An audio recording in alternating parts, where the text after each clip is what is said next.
Hello, comic book lovers, and welcome back to the channel. Today we'll be reviewing DC vs. Vampires issue number 4. So this book is written by James Tynion and Matthew Rosenberg. Really good stuff. Really good, especially if you love vampires and all that. But in case you don't know, I love vampires.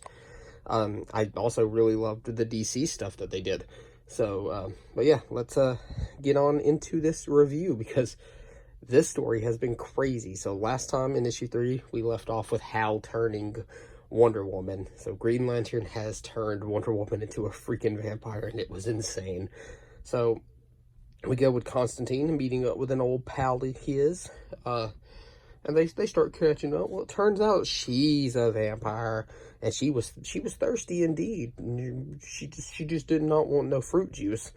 Well, so they start talking, and then we get on to Bruce in the Batcave. Well, he senses that somebody's there using, you know, his bat sense, because he's definitely Spider-Man. Well, Hal Jordan, no, not Hal Jordan, what the hell? I can't speak, dude. This issue had me messed up.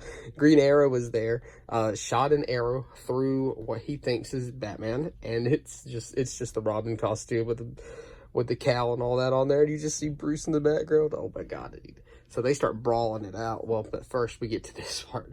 This part had me so damn nervous because I thought Nightwing for sure was a vampire. And we get some lore where it turns out that vampires have to sleep over a thing of, like, dirt from their homeland. Because, you know, DC vampire stuff. Well, it cuts back to the fight between Green Arrow and Batman, and they are, you know, beating the crap out of each other. And I look, so Green Arrow shoots an arrow full of holy water at Bruce, and Bruce tries to stab him with a stake, dude. It's so wild. Well, so they finally realize that neither one of them are vampires, and cuts back to that, and you just see Constantine continue talking, and then Dr. Fate shows up, sees that she's a vampire, and it's like, oh dear God, what did I show up to? Well, he torches her, just straight up torches her.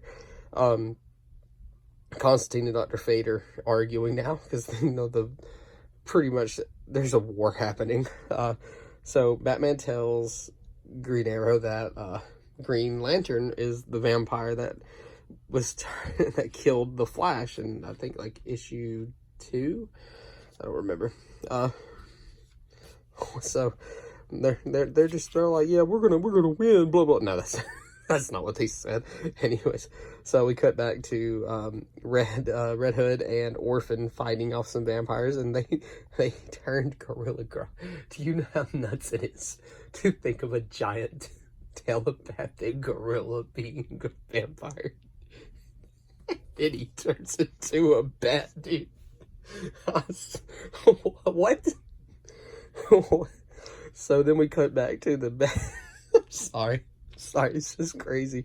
Cut back to the Batcave, and the alarm goes off, and it's Wonder Woman. Now, she thinks that they don't know that she's a vampire, but she forgot something.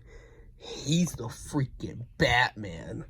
So we see Green Lantern there, and so a vampire versus human fight is coming down.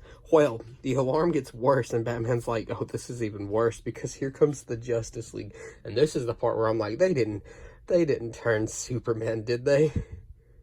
They freaking turned Superman. So Superman is a vampire, and I'm like, oh god, everybody's so freaking doomed. There's no way. So, anyways, my overall thoughts on this issue, it was fun. This story has just been fun. I highly recommend DC vs. Vampires. It's really good. I give it a 8.5 out of 10 for just being a roller coaster, and we got a scene where a gorilla turned into a bat, and that's all I needed in my life. I didn't realize it until then. But yeah, it's really good, and I think Tynion and Rosenberg are doing fantastic. Yeah, so go pick it up. It's a great book, and I'll catch you on the next one.